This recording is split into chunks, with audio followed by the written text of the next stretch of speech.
Hello दोस्तों, आज है 9 नवंबर और आज हम न्यूज़पेपर नोट्स के सीरीज़ में आज के महत्वपूर्ण करंट अफेयर्स को देखते हैं।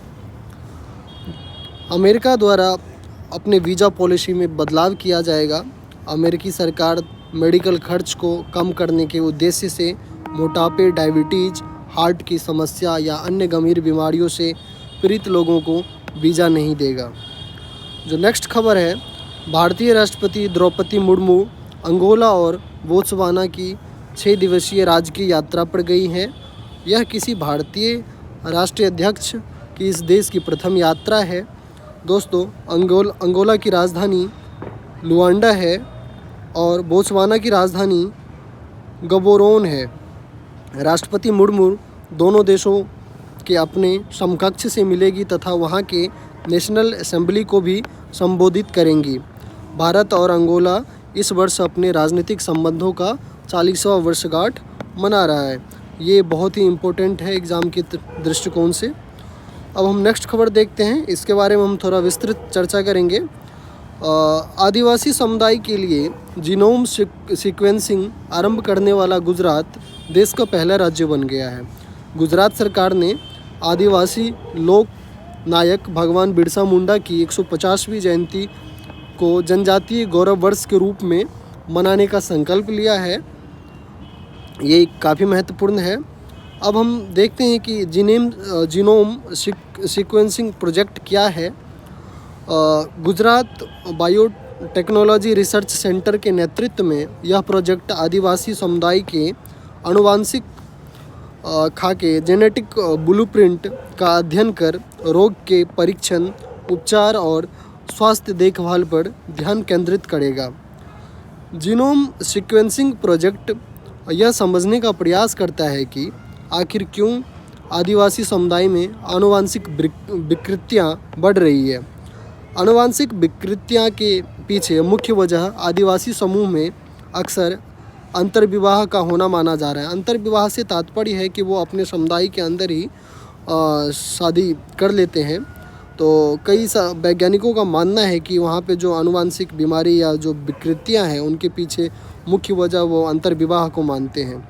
इन्हीं चीज़ों को लेकर के वहाँ पे अभी प्रोजेक्ट आरंभ हुआ है। इसके कारण के बारे में पता लगाया जाएगा। यह प्रोजेक्ट आदिवासी समुदाय के लिए बेहतर स्वास्थ्य संबंधी योजनाएं बनाने में मदद करेगा। कोशिका के अंदर जीन का सटीक स्थान और उसकी रचना को समझने के लिए जीनोम सीक्वेंसिंग की जाती है। शरीर के कोशिकाओं में मौजूद आनुवांशिक सामग्री को जीनोम कहा जाता है।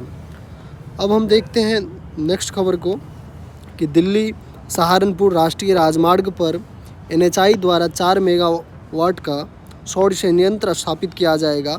इसका उद्देश्य भारतीय सौर ऊर्जा क्षमता को बढ़ावा देना है।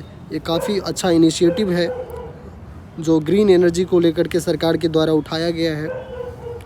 अब हम नेक्स्ट खबर की ओर रुख करते हैं कि पाकिस्तान इतिहास में सबसे ताकतवर होंगे आसिम मुनीर। पाकिस्तान अपने संविधान के 27वां संशोधन के माध्यम से CDF यानी चीफ ऑफ डिफेंस फोर्सेज के नए पद का सृजन कर रहा है और यह पद वहाँ के वर्तमान सैन्य प्रमुख आसिम मुनीर को मिलेगा। CDF के पद में ऐसे प्रावधान है जिससे कि मुनीर वहाँ के राष्ट्रपति से भी ताकतवर बन जाएंगे और पाकिस्तान के इतिहास में यह पहली बार होगा कि किसी पद पर सृजित व्यक्ति इतना ताकतवर रूप से स्थापित होगा। दोस्तों, अब हम नेक्स्ट खबर को देखते हैं। ट्रंप ने घोषणा किया है कि दक्षिण अफ्रीका में G20 शिखर सम्मेलन में कोई अमेरिकी अधिकारी भाग नहीं लेगा। इसके पीछे जो उन्होंने वजह बताया है, ट्रंप के द्वारा कहा गया है कि जब तक अफ्रीकी देश में जातीय अल्पसंख्यक के समूह के खिलाफ मताधिकार का हनन जारी रहेगा, तब तक कोई भी अमेरिकी अधिकारी सम्मेलन में भाग नहीं लेगा। 2026 का G20 सम्मेलन फ्लोरिडा में आयोजित है।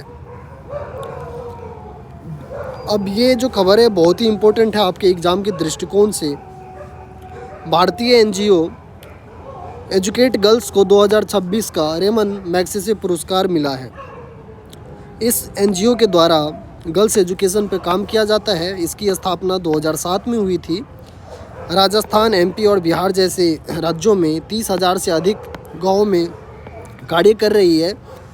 इस वर्ष इस पुरस्कार का वितरण फिलीपींस की राजधानी मनीला में एक कार्यक्रम आयोजित करके किया गया। अब हम इस एपिसोड के लास्ट करंट अफेयर्स को देखते हैं। भारत क्रोनिक किडनी रोग के मामले में चीन के बाद विश्व में सेकंड स्थान पर है। द लैंसेट के 2023 की रिपोर्ट के अनुसार भारत में क्रोनिक किडनी रोग वाले लोगों की संख्या 13.8 करोड़ थी, जो चीन के 15.2 करोड़ के बाद दूसरे नंबर पे आती है। थैंक यू दोस्तों। अब हम मिलते हैं करंट अफेयर सीरीज़ के नेक्स्ट